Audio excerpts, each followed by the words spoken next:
Welcome to the Confessions Podcast. I'm Cindy Wagman.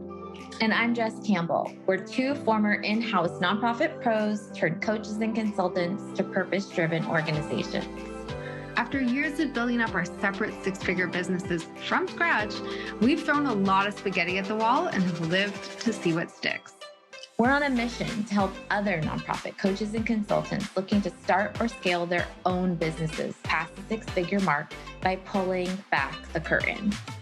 Whether you're still working inside a nonprofit and thinking of one day going out on your own, or you've been running your consulting business for years, you understand that working with nonprofits is just different. We're giving you access to the business leaders who serve nonprofits as their clients. You know, the people who truly get it. No more gatekeeping, no more secrets. This podcast is going to give you an inside look at what running a successful nonprofit coaching and consulting business looks like. Basically, we're asking people how much money they make, how they get paid, and what has and hasn't worked in their businesses. Listen in as these leaders share their insights, their numbers, and the good, the bad, and the ugly when it comes to building a nonprofit coaching or consulting business. We're going to empower you to make the power moves that give you the income and freedom you set out to create from day one. You ready? Let's go. We're so pumped you've tuned into the Confessions Podcast, where we're pulling back the curtain on all things nonprofit coaching and consulting. To keep things super fun, we're doing a giveaway to celebrate our launch. Woohoo! We've rounded up our 4 favorite business goodies to help you build your business. To enter, all you have to do is share your favorite episode on social media, tagging outintheboons_ and cindywagman.com_coaching. Or DM us a screenshot of your subscription, rating, or review. The giveaway ends on September 30th. Good luck. Welcome back to the Confessions Podcast. I think Cindy and I are both bursting out of our chairs for this conversation with the one, the only, famous Becky and Jon from We Are For Good. Welcome to the Confessions Podcast. Oh my gosh, we're hiding under our chairs. Total imposter syndrome bursting right now, but thank you. Yeah, we're so excited to be here though. Oh my gosh, thanks for you the guys invitation. are famous. You're famous, and I love that you are one. You come together. You are a package. Package deal. I think it's because we're too scared to come by ourselves. Like honestly, Yeah, like let's we be honest rearrange about that. things so we can go together in pairs. It's kind of strategic. Okay, you just said the word strategic, and I want to just launch in. I was making my tea this morning, and I was thinking about how you all have been on the scene for about 2 years in this business that we all know to be We Are For Good. And I was like, is this strategic, or is this luck, or is this a combination of both? Because you guys hit the scene running, and you just, I mean, everyone knows about you, whether it's our fellow nonprofit coaches and consultants or fellow just nonprofit organizations learning from you. I would really love for us to just start the conversation for anyone listening in who's thinking especially about starting or launching their business, kind of the thought process or effort that went on behind the scenes, the timeline of which maybe that took, because you guys just came out ablazing in a really great way that I think would save so many headaches if people kind of mimicked your process. Oh my gosh. I mean, I'm feeling imposter syndrome, you saying that, but thank you for that. I think we kind of stepped back and we're like, holy cow, like I can't believe all this happened the way that it did. Because I mean, our backstory, if you don't know, Becky hired me as her intern 20 years ago. And I was a little graphic designer intern wearing a necktie, trying to impress her. And we stuck together as friends, and we did higher ed for a few more years. And then we were in healthcare for the last decade. And it was in that time that I think we saw the power of grassroots movement, and juxtapose that in healthcare philanthropy is like the most antiquated system, you know, and we were just like stuck in this box, but big believers in philanthropy and saw a better way to do things. And I think we were kind of always trying to break that mold. And you know, I'm an entrepreneurially minded person. I have lots of random stories of different side businesses that we've tried and started and done. And so I knew that I wanted to do something next. And I had been slowly recruiting Becky along the way. And we thought we would just jump and be employee giving consultants, which is a conversation for a different day. But it's like, we believed in the power of disruptive employee giving, where it was not pressure based. It was about community. It was about this coming together. And we, had put together this formula that allowed us to teach at different conferences and stuff. And so it gave us this network. And I think a lot of people probably listening, that's how you kind of get clients. And we had 2 clients that had reached out that wanted to hire us to come build that employee giving campaign model at their organizations. And so Becky and I were starting to put together the framework of like, we're going to be consultants. We're going to be these consultants that teach people this different way to do it. And we were having lunch at a sandwich shop and talking about it. And we're like, what are we doing with our life? Like, we're about to sign up to like fly. I want to travel. I got kids. Yeah. And just complicate our life. And we're like, something's going to have to change. And I went back to the drawing board and thought, I know this kind of like heart and ethos that we want to share, but how can we build this in a completely different way? And, just poured into, definitely to answer your question, Jess, like we had a strategic plan. Like we definitely always come about this, like we don't have an agenda with the relationships. Like truly, we just came on the scene and wanted to build friends, but we definitely had a plan of like, here's how we can see this kind of unfolding, and here's how we want to show up in the world, because we knew all along we would want to launch with just content. I mean, we were, fundraisers in Oklahoma City with maybe an Oklahoma network, but we didn't, we weren't on conference keynoting stages and stuff like that. We didn't have this network of people across the country. And so we just knew that, okay, how do we stand up this idea to start building content that we own, that we could meet a lot of people, that we could grow and share kind of our mindsets, but just do that at a ridiculous pace. And this is Becky and I's first disagreement, I would say, right? Totally. Because I don't want to just talk and take over B, because, I was like studying all the entrepreneurial stuff. And one of the big podcasts out there was Entrepreneur on Fire. And it's still like a really popular show. And I was just struck by JLD's story. If you haven't heard him, like go and like dig into his story, because he's fascinating. He was like in commercial real estate. He had done the army. He didn't know what he wanted to do with his life. And he's like, I was driving to work and I was like, there needs to be somebody that has a podcast that every day you can listen to about a cool entrepreneur story. And he just started it and he did it every day of the week. And I was like, you know what? We could do that. We love talking to people. We know how to build stories. We're kind of playing to our strengths. I'm a designer. Becky's a writer. We could pull this together. We could come at it at a faster pace than anybody's doing right now. And like the snowball, I think it could work. Like, we like just talked about it. I think it could work. And we did have that belief about it, So I don't know if you want to jump in, B. I feel like. Well, the disagreement was Jon wanted to do 5 episodes a week. And I was like, I am crying uncle. Like, let's try 3. Let's try 3. We give him 5 a week, twice a year when we do theme weeks. And he's very happy. But then he's exhausted at the end. And we're like, that's why we don't do it. I'm like the biggest baby at the end of the week. I'm like, I'm sorry.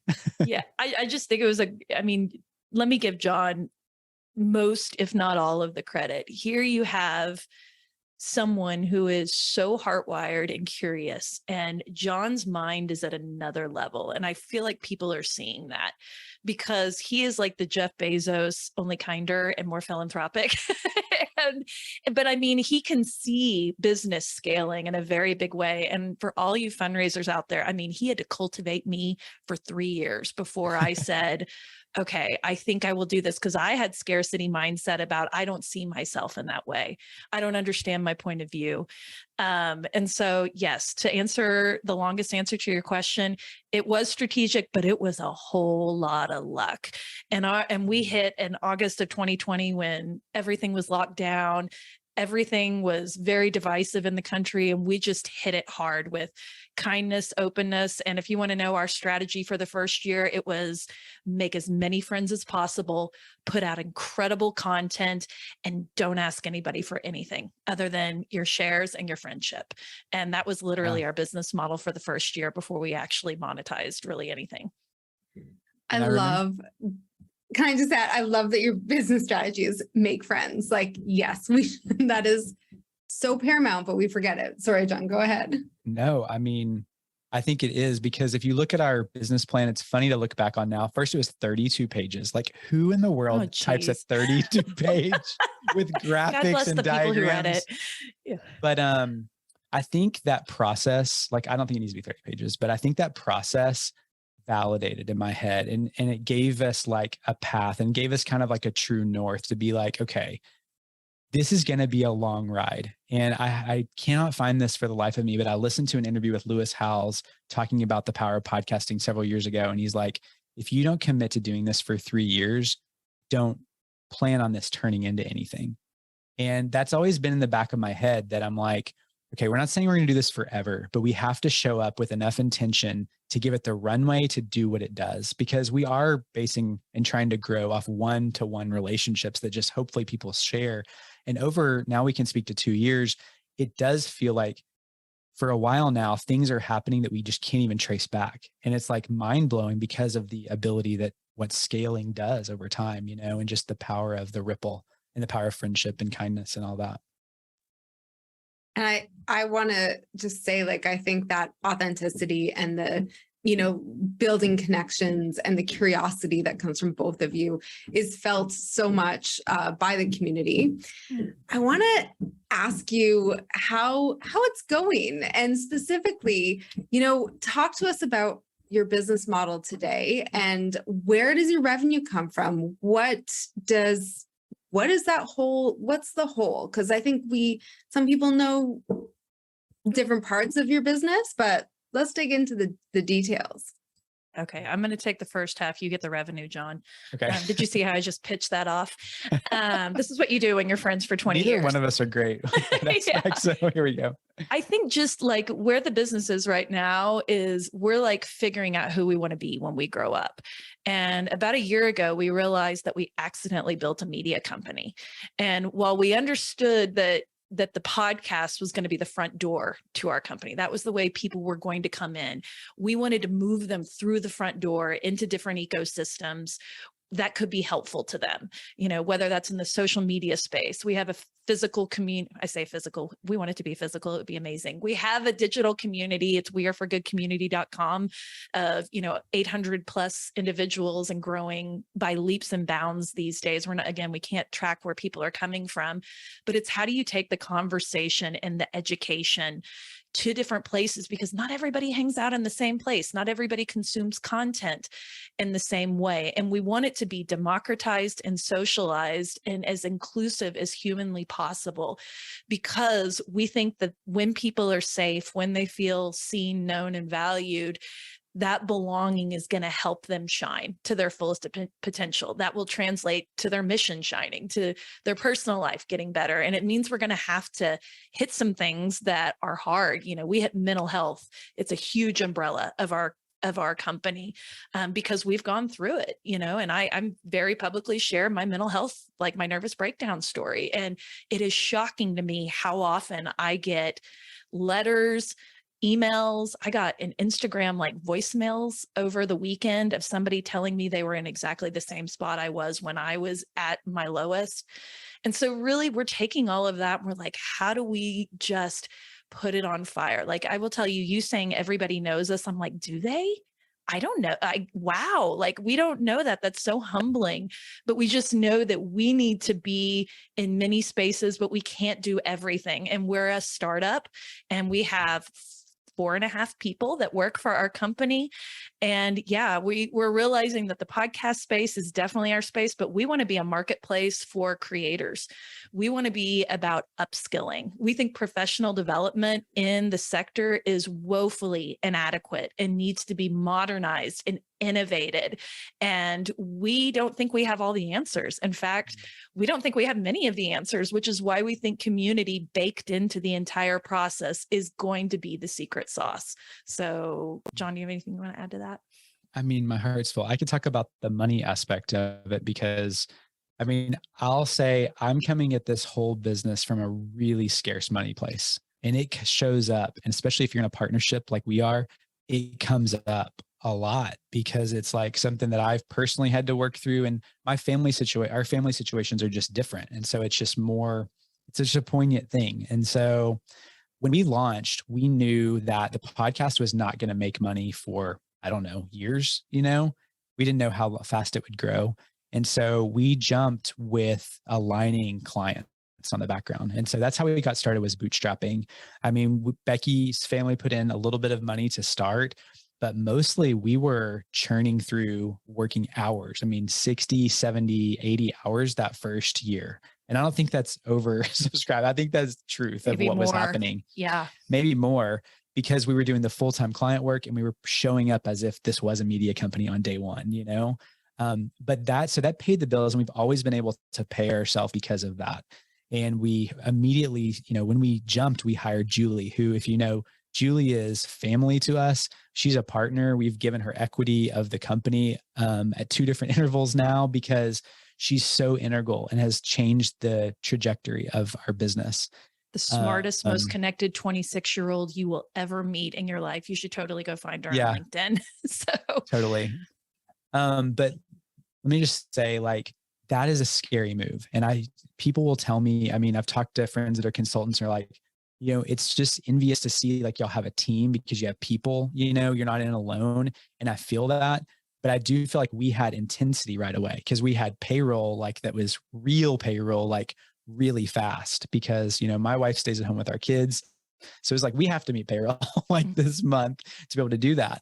But I guess it made us show up at a different level, and it wouldn't have been possible if we didn't hire. And I'm now feeling that, and we're having to like recoach me specifically. Becky, I feel like, has an easier time with this, but that opens up the door to the next piece. So we bootstrapped for the first year. And I think around the episode 70-ish mark, we landed our first sponsor.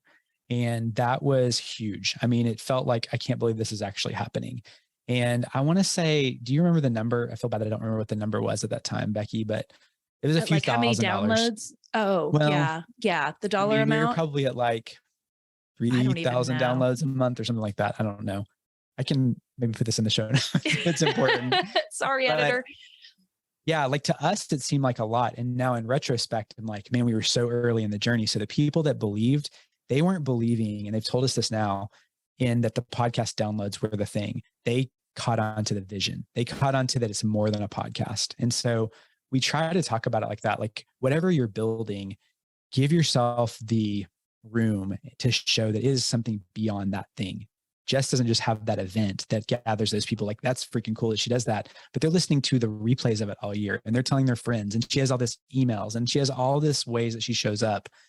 And that's what we try to talk about our partnerships as too. So that was allowing us to get into sponsorship. Can I add one thing about sponsorship? When we Googled how much should we charge for a sponsorship on our podcast, it's terrifying. And I will say, Google. Do not listen to Google at all.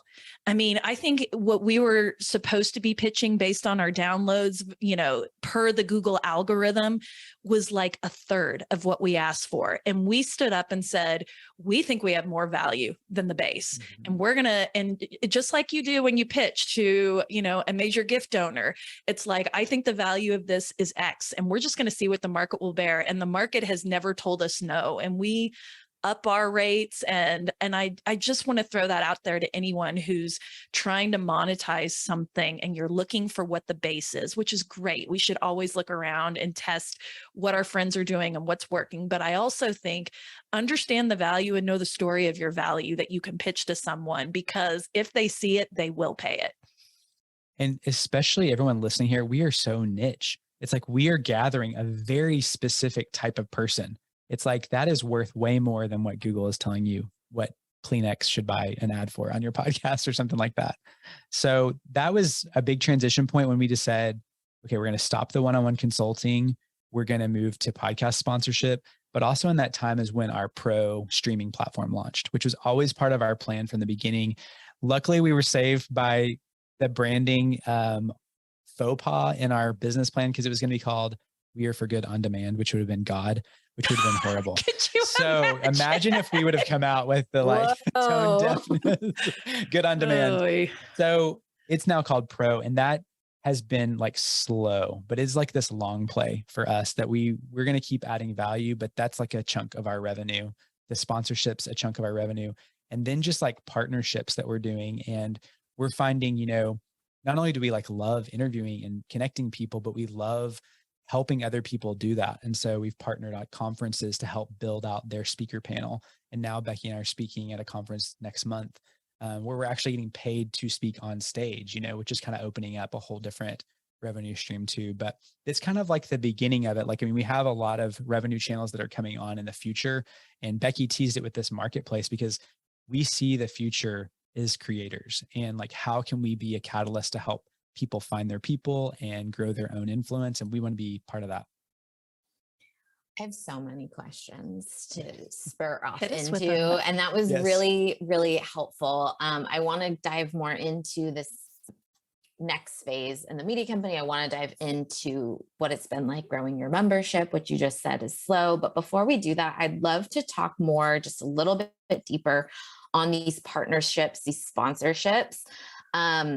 Cindy and I have been very vocal around what it's like to work with, especially some of these nonprofit tech companies. I think you all have executed and partnered up really, really well, thoughtfully, intentionally. And it sounds like from what you just said, it's been a positive result on the financial side of things.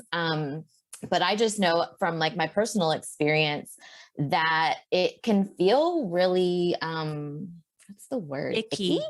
Yeah. Especially I think as a female entrepreneur who's pitching basically exclusively tech bros, like tech men, people that are just a different breed. Yes. And I'm just curious how you all have been able to just match make up so well. And if that has been your experience, or how you've somehow been able to like block yourself off from that. Because I think everyone out there listening is like, yeah, I have this great product. I know it brings value. I'd love to partner up in a way. But every time I reach out, it seems that people only want access to my email list or access to my free content. And when I try and pitch them something else, I get a resounding no. And so I'm just curious how you've been able to just so masterfully navigate partnerships, especially with those types of companies. Well, one, we're still figuring it out. Yeah. Two, Sure. I'm going to address the elephant in the room. Like, it is a backwards power dynamic working with like the tech companies. And to me, it mirrors exactly what I felt when I was working in nonprofit. And I always say it's Oliver, it's the little orphan boy coming with his bowl up to the tech company or to the major gift donor saying, please, sir, may I have some more? And we teach so much on the podcast about this new evolution of partnerships that's building right now. And it's about flipping those power dynamics completely on its head and saying, you know what? We have something of value that you need, and we position it differently. I also think that something that we did was when we started our company, we started with our core values, and we were like, these are the things that we know to be true about ourselves. And if somebody doesn't align with all 8 of them, then they're probably not our people. And that's okay. Like, go into the world and go do your thing. But we're looking specifically for our people. So when we pitch to people, whether we want to have a partnership, one, we try to be as generous as we can, before. If we're curious, we're going to look at their content. We're going to start following their people on LinkedIn. If we like it, we might fold some of it into our newsletter. We'll tag them or show them that we're being generous by sharing those things. But we also go into partnerships like vetting, them like a friend. And it's like, if we don't think those core values line up, if we are looking at the way they do business or they treat their employees, and it's not the way that we would operate, they're probably not a great partner for us. And so we go in with really try to have an abundance mindset and say, do not look at this as a podcast sponsorship. That would be way too small thinking. You need to expand to see how we can help leverage what you're trying to accomplish with what we're trying to accomplish. You're bringing tech, you're bringing expertise, you're bringing automation. We're bringing community. We can teach it. We bring a lot of trust. And I'll tell you, like, we've had conversations where we thought we were going to partner with somebody, and they would push back, and we would say, nope, like, the money is not worth it. And we're willing to walk away, which is Even the really Enneagram big 9 shift. over Oh here, my which, gosh, poor like, Jon, the makes my peacemaker. skin crawl of that, but we do. yeah, And then it feels really good to do it feels that, good for us. But we also say, before we rep you, we want to see your product, because we want to make sure that what you're selling is something that we understand and we fundamentally believe is going to help the sector. And so now we're like a year into sponsorship, a year and a half. And it's like, now we find that those people are coming to us. And honestly, we're feeling like the tech play, maybe the 1.0 of We Are for Good, because we're looking to like go to major brands and figure out how can we partner with major brands to get the word out in a global level, because that is literally what we're telling our people they need to be doing and with their their customers mission. too. You know? I mean, like, Yeah, they're one of our people are customer customers. avatars, is one of these sponsors, is our 4th customer avatar. Okay, we are back for another round of rapid fire questions. Thanks for playing, Becky and Jon. I love it. Okay, Excited. first thing that comes to your mind, what is a dream brand partner that you would love to work with? I feel like I should know this off the top of my head. You should know this off the top of your head. You can have different ones. Do you have somebody, B?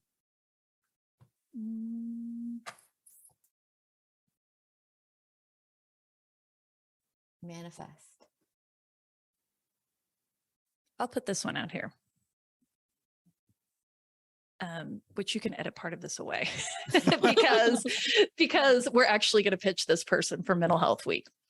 I would really love to connect with Unilever. You think of Unilever and you think of like your soaps and all this stuff in your bathroom, but they are a massive player in mental health. And what they do for their employees is absolutely aspirational. They have an employee wellness program called Lamplighter, and it focuses on the physical and the mental health of the employees. And it brings these programs to the local level, working with occupational health and human resources and supply chains. And I think that they just did a really cool pilot program on mental health, and they had 97% participation from their base. And it changed the way that they looked at how they address mental health in the workplace. And I just think that they would be the coolest sponsor to come into We Are for Good. Love it. Jon, any rapid other ones, or are you going with Unilever really like too? blanked. Yeah, I was just stick with that. I thought you were going to say Apple. That's like your dream, like design tech something, but maybe not. I'm not going to tell you what to do. Okay. Next question. What is the best book you've read or consumed related to, boosting up your business?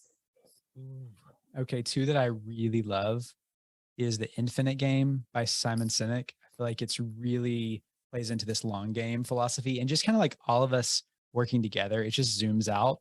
It's kind of the impact uprising that we talk about. But I'll say This Is Marketing by Seth Godin or Godin. Changed my world. Okay. I think both of those together have really shifted my mindsets. I mean, I was going to say Purple Cow by Seth Godin. I mean, he is just so revolutionary in like creative advertising. And he wants less clutter.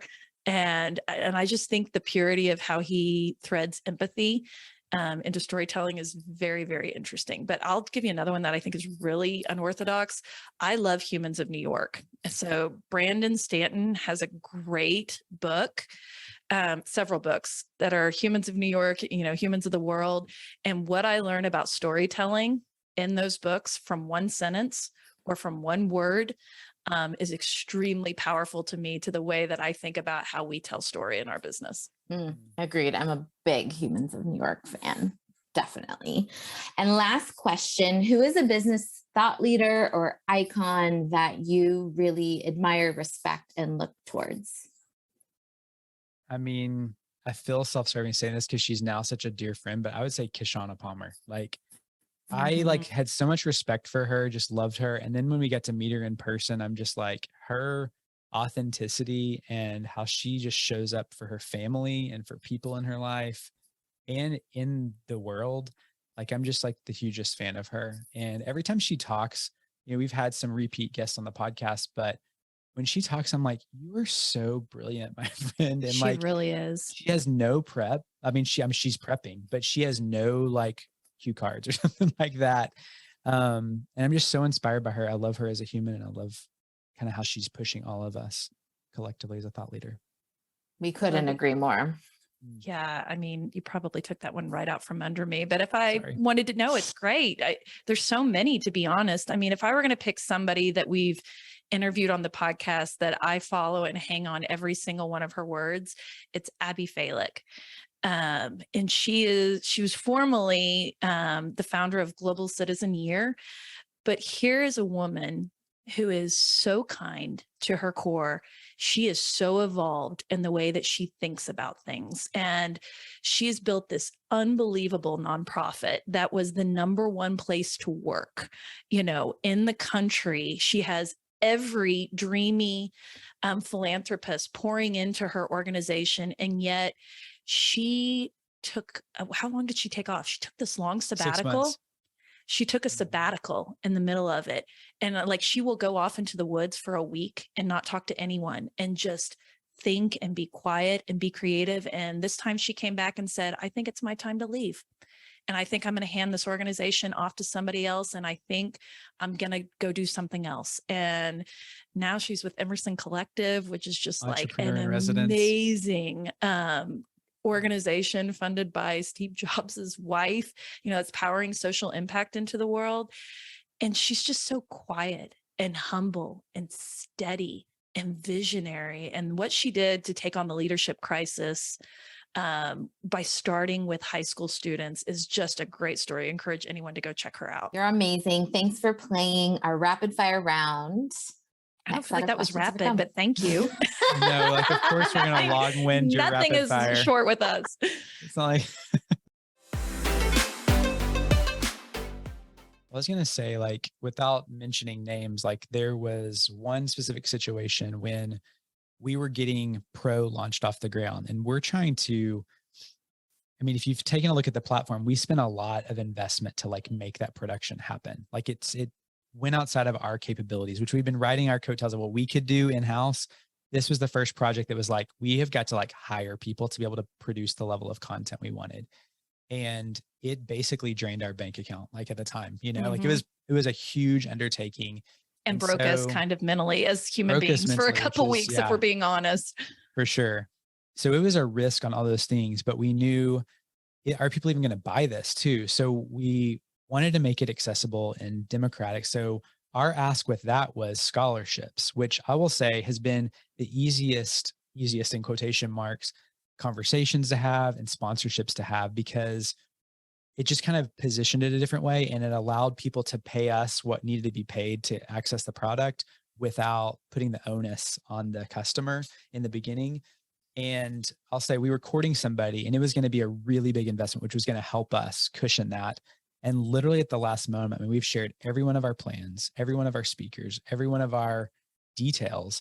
At the last minute, they were like, sent an email from not even the person we were talking to, somebody on the team saying, we're not going to be involved. Like, good luck. And kind of making us think, but we love the idea. We might try to make a version of that. And it was just like, uh-oh, you got to be kind. When you're kind and trusting, sometimes it might come back to bite you. Yeah. So that was a low moment, and trying to figure out how professionally to respond and personally to respond. But I think that's a reality, and that's the hard reality of why I feel all the time. And I feel like talking and coaching fellow creatives on this call, it's like, how can we build pieces that we own? Like what you're doing has so much value, like protect that, like we give away a lot of stuff, but we're also trying to protect some of the stuff that we're creating because it's an asset, and we shouldn't just give it all away for free when these companies need to come in and like help support us. But so I tell that story because that's been part of our story too. And we had to like just pick up and make it work. And we got really low, I would say, financially and just mentally after that happened. Oof, that is painful even to listen to. And I know we've all experienced stuff like that. So it hurts every time. I want to ask you, because I think what you're really you're good at so many things, but one of the things I've noticed is that your partnerships with your sponsors are not just your typical 30 or 60-second podcast ad. So can you tell us a little bit about what you're finding is that sweet spot of win-win, where all the things you've talked about, your values, their values, and everyone's goals come together to do things that are not necessarily out of the box? I love that you asked this question, Cindy, because when we started looking at sponsorships, you know us, we want to disrupt everything. We want to change everything. We want everything to be unexpected and nuanced and different. And we were like, what if we don't do ads like traditional ads? Because we're all used to hitting that 30-second, like, let's fast forward past them. And so we're like, okay, what do we do well? Well, we know we storytell well. And we're like, what if we storytell these ads a little bit? And I think about like the first one we ever did, our first partnership, like was with ThankView. And they sponsored Kindness Week. And if you don't know ThankView, it's just a great digital video platform. And they're great friends. We love JD Beebe, the founder, and we used the platform when we were in nonprofit. And so we decided to put Kindness Week on the week of the election. In 2020, because we thought, oh, that's going to be a heavy week. Let's bring some lift and let's just tell 5 really great stories. And so we pitched our vision to ThankView and said, what kind of stories could we tell with you through the lens of what you're going to do, what your product is? And they were and we just co-built this idea where they were like, hey, we want to get videos of all of our employees talking about, we gave every employee $1,000 to give away to their favorite nonprofit. And after the murder of George Floyd, that was our response to how we're going to come out and push good into the world. So they had all of their employees, I would say how many, like 10 or 12. We got several examples. We picked 5, tell us where they made their gift and why they made their gift there and what that meant to them working at this company. And it was so much less about the product, and everybody stayed because they were like, oh, this random school in Oakland got all new tech support because they're inner city, they're Title IX, they're not going to have that, but they're helping entrepreneurs and people that want to go into STEM with this $1,000. That's a great story that we want to tell. And it really speaks to the culture of ThankView. So it's really about a co-build. It's about how do you tell a really good story with what the product does or what the service does, because that's what nonprofits are wanting to know. You know, like if I start looking into digital ads, what does it mean? And how do I use it? And who's used it well? What's a case study? And that's really how we try to frame a lot of them. And we're super cheeky in the ads. We like to tell them in our voice. We like to talk very conversationally. And I'll just tell you, I got an ad from a new sponsor that's coming into our community next month. And they had listened to so many episodes. When they wrote their ad, it was like literally like I had written it. And I told them, like, you get us. And the people who are your rabid fans and they really want to connect with their culture, like they're starting to reflect that back. And it's just like the coolest thing ever. So please, like, unsponsorship the sponsorship if that's an opportunity. Anything to add, Jon? I'll say, like, I'll highlight Virtuous because we worked with them really closely this year, and their team became like an extension of our team because they really opened it up to say, we want to co-build something with you. And I feel like if you can have that was not an overnight relationship. You know, it was like a lot of small conversations. And maybe people wouldn't believe if I say this, but when Gabe came on the podcast for the first time, I told him this now, but the morning that he was recording, I saw it was on our slate, and it's pretty typical that I'm like last minute, like cramming because it's startup hustle. And I'm like, we're having another like tech white guy who started a company. Like, is this really what we're talking? Is this the most important thing that we need to talk about today? You know? And I kind of came into that conversation like that. And when he started talking, I'm like, you know what he like is fighting for in the world is actually what we call impact uprising. You know, like he wants to activate the base, which is what we jumped to start this. And it's like that conversation I felt, and I was like, okay, I feel guilty because I made a snap judgment. Okay. I made some assumptions that weren't necessarily true. And he has, you know, from that conversation and kind of our, you know, that happened from that podcast, he was like, you've got to meet some of my team because I feel like y'all would like value align. And it was so nice from that. Like we didn't even ask for that introduction, but we had a great conversation. We were connected. We had good time together, and we met their partnerships person. We met their marketing person. And that call was literally just like, hey, what's going on? Like, how do you see the world? What are you working on? And again, we didn't even have an end game in mind. I think we were truly just trying to be helpful and trying to get to know people. Cultivation, And everything's yeah, aligned. I'm telling you. absolutely. And they were one of the first sponsors that came on, but they approached us. We didn't even ask them to consider sponsoring. They said, is this something y'all are ready for? But it's always been like a co-build with them. And I think that's kind of the goal, of this, is that when they were saying, hey, we're looking at putting together a conference, we love, the curation that y'all do. What would you want to see in that? And so we were able to come to the table literally with a blank slate to stack the panels with the people we wanted to talk, the topics we wanted to talk about, the platform to literally talk about anything. And that was the result of which was just, so great. so we went I love there going on there. lots of different topics, and we were able to lift a lot of people, amplify a lot of voices that we were so excited to lift. And that's what I think it could look like on the sweet spot. It's like we were doing what's a core capability for us, and it was really complementing what they were doing. But it's like we just knew each other on that level. Like we were able to kind of dream for a long time and then be like, oh, this actually alignment feels right. And so it's hard to like prescribe it. It's hard to be like, how do you actually make that happen other than genuinely try to help people and like just get to know them and understand what their goals are. And then where there's overlap, the more specific we can say, this is what it could be, then it's easy for people to say yes or no. It's when we're abstract, I think it's harder to get the yes on that.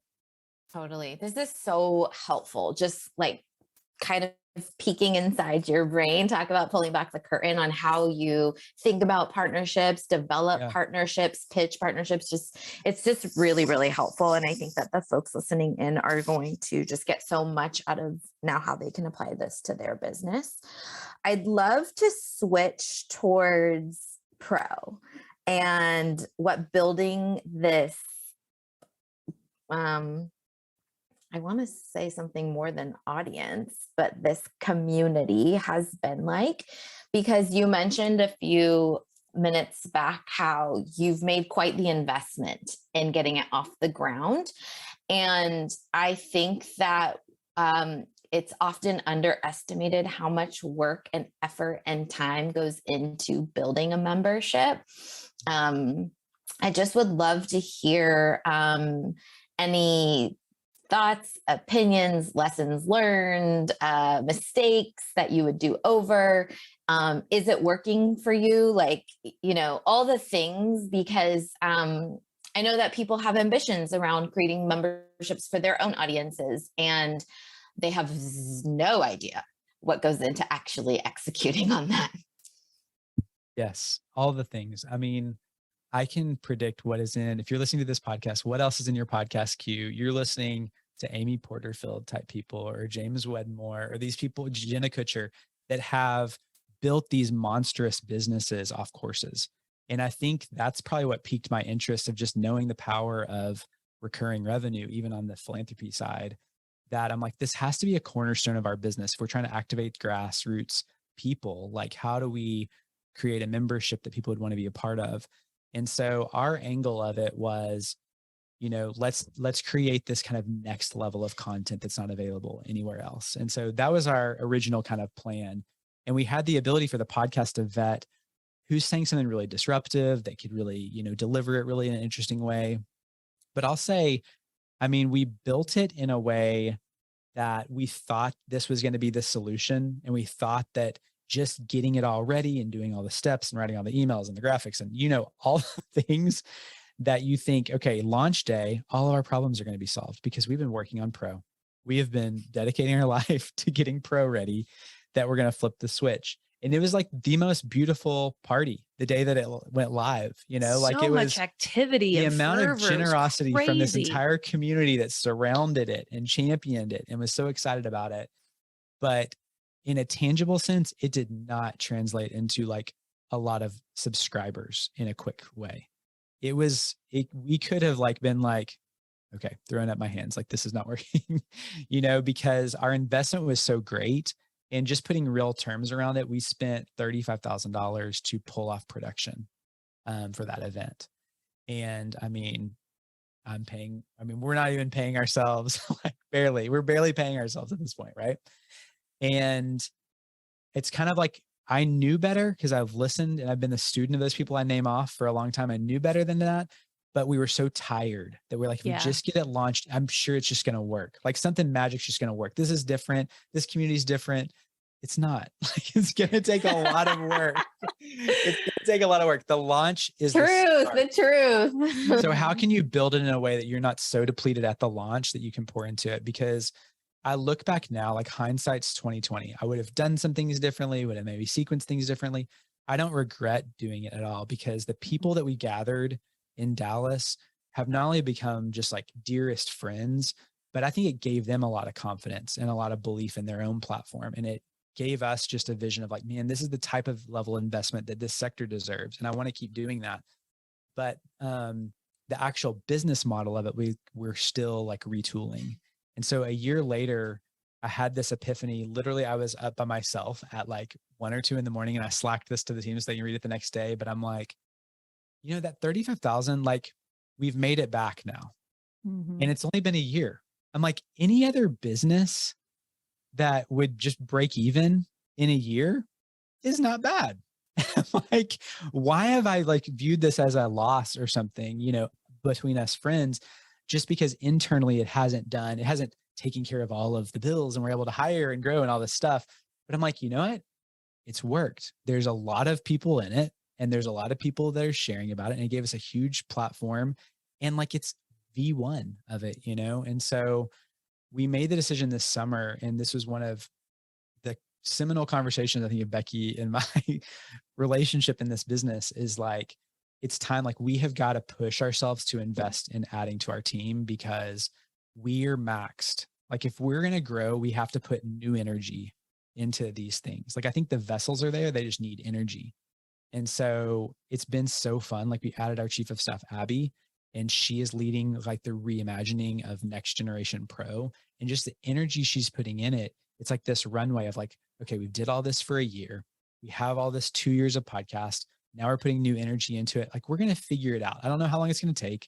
We're going to keep retooling things and try to just create it around value, create it around community and like figure it out. And so I will say mindset shift, how we're looking at it is it's less of a product and more of like a premium experience. If you value what we do, this is the premium experience for that. So it's going to be extra things or extra access or extra whatever to the ecosystem. And that allows us to kind of also know that we can stand up different revenue channels and start to sync them together. So we're launching a job board really soon. And because we're always posting jobs, we're like, we should actually have a job board, right? Because we're trying to get people in the industry.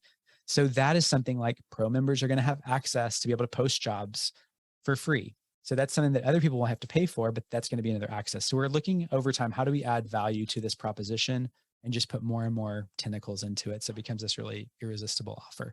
But we have no idea at the same time. I will say we're just trying stuff. Let's be honest. We invested in a course. So we bought Stu McLaren, specifically his membership course. And that was Abby's one assignment this summer, like dive into that course and like, let's learn, because let's quit trying to us just think what is the right thing. And like, let's follow some advice of someone that has done this, So we're trying to make some changes with that. Love paying the fast pass. Definitely. Definitely. Wholeheartedly agree.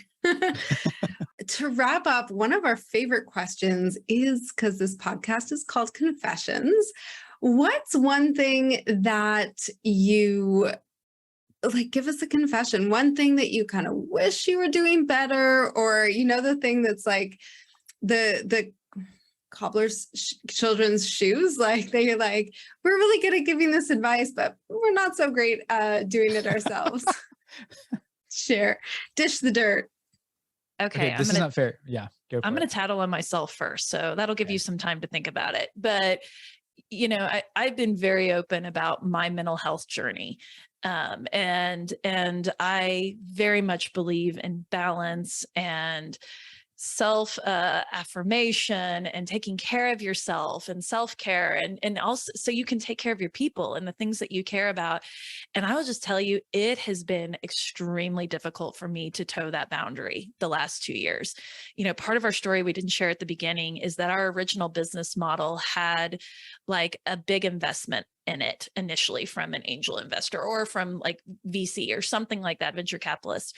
And when we sat down with one of our friends who's a CPA, he was like, you're going to have to probably give this person about 20% of your company if you're going to ask for this. And Jon and I literally looked at each other in that meeting and did a 180 and said, this has got to be so pure.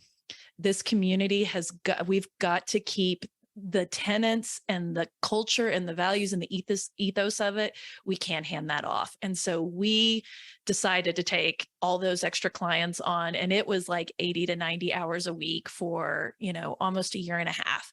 And there's just no way to create boundaries with your life. And I have 2 young daughters. I had to work really hard to have them in this world. We're also very open about our infertility story. And I didn't want to be the mom that just helped to kind of move the world in the way I wanted it to be for them to roam around as good humans. I needed to be a hands-on mom. So I am still working through how do I create boundaries in business, because right now, everything feels like so possible. Like we have so many opportunities in front of us, and I want to jump at all of them. And Jon and I struggle with, where do we jump and grab all the shiny objects? And the reality is that Jon has an incredible family with his wife, Candace, and their 4 kids.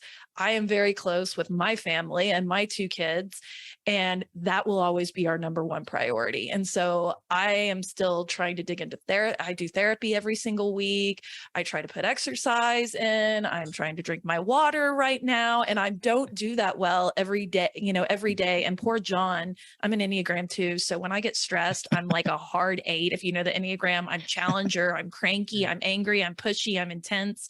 And so he gets a lot of that from me and has been really gracious, but it's just kind of a journey that I'm on that I'm confessing everybody has to work on. And the thing that's gotten me through it is having a group of people around me that uplift me all the time. And I'm on a text thread with Kashana Palmer and Mallory Erickson and Dana Snyder, if you know any of those. And almost every day we just share things that we're struggling with. We lift each other up. We cheer each other on. We have a rule that we are supposed to brag about ourselves because women are taught not to ever share that. So we share things that we're proud of, and then we all lift each other up. And Jon and Julie and my husband are the other 3 people that completely lift me up. So find your people. And when you're struggling, lean into it. Yes. How about you, Jon? Oh my gosh. It's hard to follow B. I would agree with that on the level of culture, but I want to talk about something else in addition to that. But culture, we talk about it so much, and we had kind of just a rough patch earlier this year of just so overwhelmed, too much.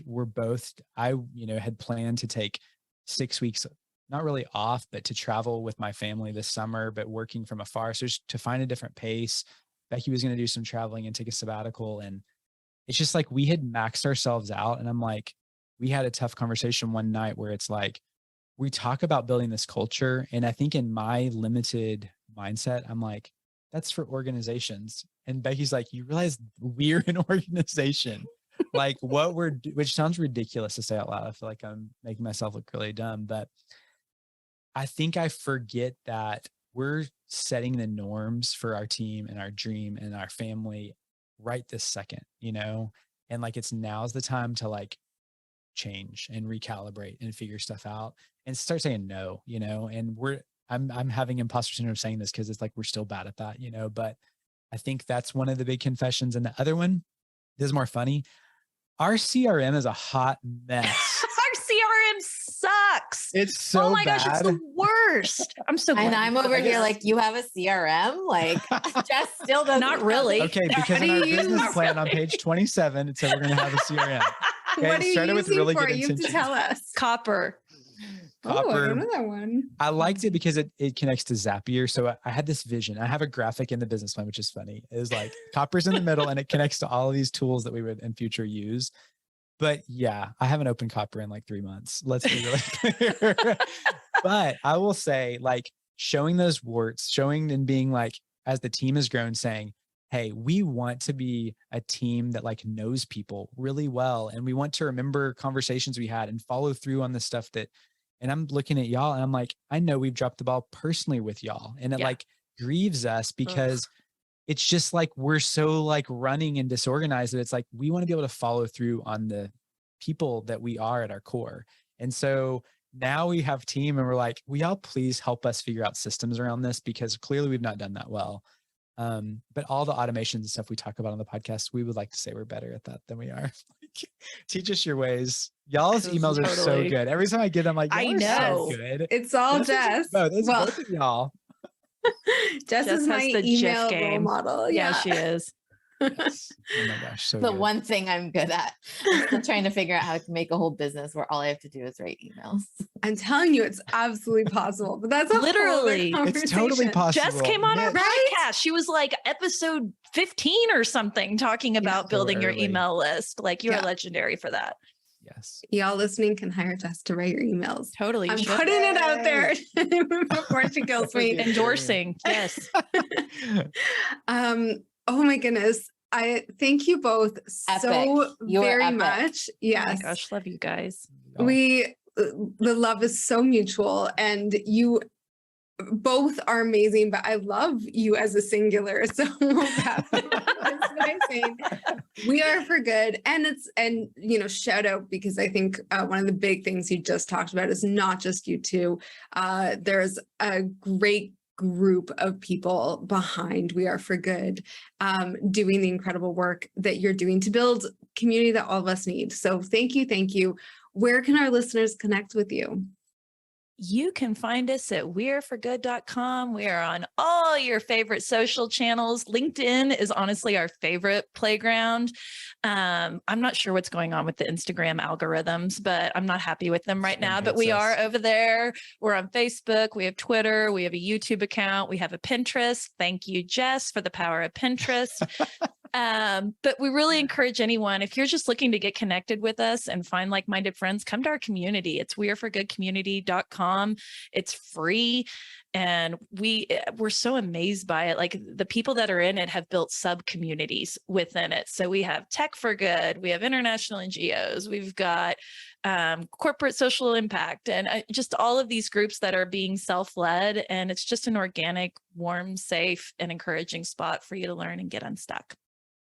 Yeah. Thank I mean, you. I would echo that. Or Grateful. reach out to us personally. I mean, Jon is Jon at weareforgood.com, or Becky in the traditional Becky spelling. You'll get me better if you hit me in LinkedIn DMs. 'cause Yeah, my probably email is an so. Me abyss. both. So Yeah. DM us. Slide into those DMs. Mhm. Thank Yeah. you both for joining us and for sharing all of your wisdom. We so appreciate it. So love you grateful guys for so you. much. Proud of what you Such built huge here. fans of y'all. Thank you.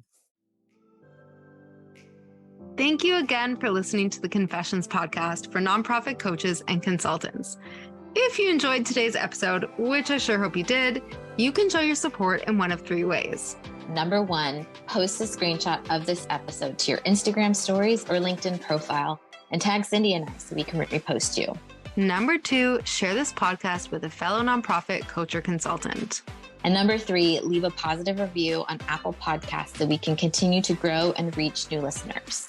And of course, make sure you subscribe so you can get the latest and greatest interviews as they drop every Thursday. And to our fellow nonprofit coaching and consulting friends, remember, we're an open book and here to answer your burning biz questions. See you next time.